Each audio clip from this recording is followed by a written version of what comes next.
السلام علیکم، جس سے محمد حسن، امید ہے کہ آپ سب خیریت سے ہوں گے۔ ایک بندہ اپنا گاؤں چھوڑ کر دوسرے گاؤں میں جاتا ہے تو ہفتے بعد اپنے ہمسائے سے ملتا ہے اور اس سے ایک اسلامی مسئلہ دریافت کرتا ہے۔ مثال کے طور پہ پوچھتا ہے کہ بھائی صاحب دوسرے کے کتنے فرائض ہیں، تو وہ جو ہمسایہ ہوتا ہے اسے بتا دیتا ہے۔ ہفتہ گزرتا ہے تو پھر وہ ہمسائے کے پاس جاتا ہے اور کہتا ہے کہ بھائی میرے پیٹ میں درد ہے، کسی ڈاکٹر کا پتہ بتا دو۔ تو جو ہمسایہ ہوتا ہے بجائے ڈاکٹر کا پتہ بتانے کے اس کو کہتا ہے کہ بھائی صاحب یہ والی گولی کھا لو یا یہ پھکی کھا لو تو آپ کو آرام آ جائے گا۔ وہ بندہ وہی پھکی کھاتا ہے اور وہی گولی کھاتا ہے تو بجائے یعنی کہ درد ختم ہونے کے اس کا پیٹ کا درد اور زیادہ بڑھ جاتا ہے۔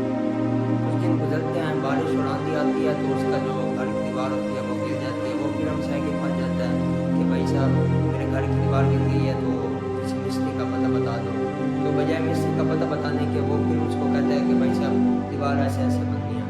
وہ جب دیوار بناتا ہے تو ہفتے بعد دیوار بھی گر جاتی ہے۔ کیس کلیئر ان پاکستان کہ یہاں پر ہر بندہ مفتی بھی ہے، ڈاکٹر بھی ہے، انجینئر بھی ہے، پروفیسر بھی ہے۔ یہاں پر جو ایک بندے کی اپنی فیلڈ ہے اس کو اپنی فیلڈ میں مہارت کم آتی ہے، دوسرے کی فیلڈ میں ٹانگ اڑانا زیادہ آتی ہے۔ آپ سب جانتے ہیں کہ آج پہلے روزے کی افطاری ہو چکی ہے تو اب روزوں کے فضائل بتانا یا رمضان کے متعلق مسائل بتانا کہ بھائی روزہ رکھ سکتے ہیں نہیں رکھ سکتے، سفر میں رکھتے ہیں یا نہیں رکھتے، تو بہت سارے مسائل ہیں۔ تو اب یہ مسائل بتانا، فضائل بتانا علماء کا کام ہے۔ لیکن آپ دیکھیں گے وہ لوگ ہمیں آ کر گائیڈ کر رہے ہوتے ہیں جو بقیہ 11 مہینوں میں فلموں اور ڈراموں میں نظر آتے ہیں، یعنی جن کا کام معاشرے میں فحاشی اور عریانی پھیلانا ہے، وہ آ کر ہمیں رمضان کے متعلق گائیڈ کر رہے ہوتے ہیں کہ بھائی یہ کرنا ہے وہ نہیں کرنا۔ ٹی وی شوز پر دیکھتے ہیں تو وہ بڑے خوشبودار اور اچھے یعنی کہ عنوان کے ساتھ مزے وجود میں آتے ہیں، جیسے ہے کہ استقبال رمضان، شان رمضان، مرحبا رمضان، اتحاد رمضان، رمضان پاکستان، خیر رمضان،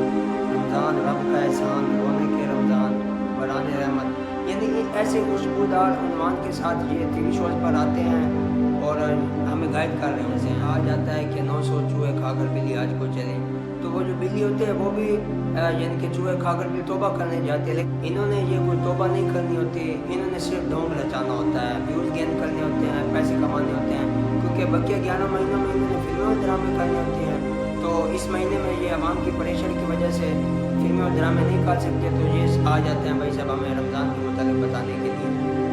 ان کی حرکات بتا رہی ہوتی ہیں کہ یہ یہاں پہ کوئی توبہ کی غال سے نہیں آئے، یہ جیسے اپنے یعنی کہ نہ پیسے کمانے اور ویوز کرنے کے لیے آئے ہیں۔ پہلے جو 20 روزے ہوتے ہیں نا اس میں جو یعنی کہ سموتھی چاڑ رہے ہوتے ہیں، بتا رہے ہوتے ہیں کچھ نہ کچھ، لیکن جب آخری عشر آتا ہے تو یہ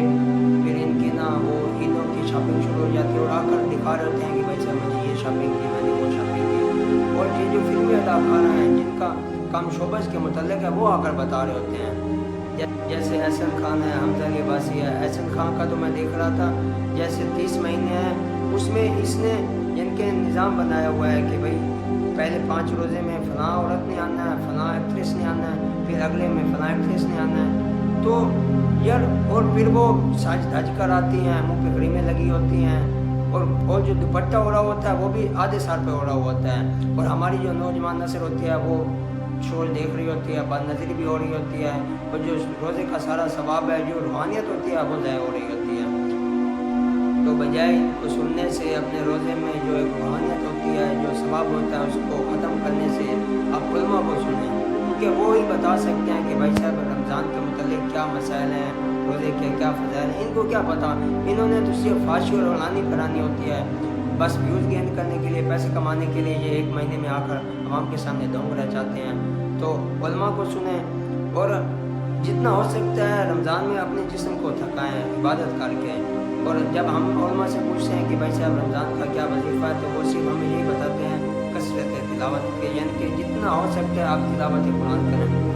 حدیث میں آتا ہے کہ آپ صلی اللہ تعالیٰ علیہ وسلم ایک دفعہ ممبر پر چڑھ رہے ہیں تو 3 دفعہ کہتے ہیں آمین، ایک دفعہ آمین آمین آمین، جب چڑھ رہے ہوتے ہیں یا تقریباً اتر رہے ہوتے ہیں اللہ تعالیٰ کمی نشید آپ فرمائے۔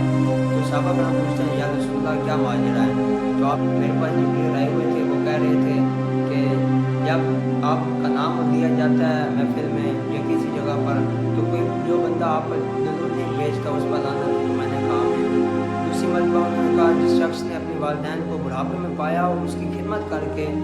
جنت نہیں حاصل کی تو اس پر بھی لعنت ہو، وہ ہلاک ہوا۔ تو آپ صلی اللہ علیہ وسلم نے فرمایا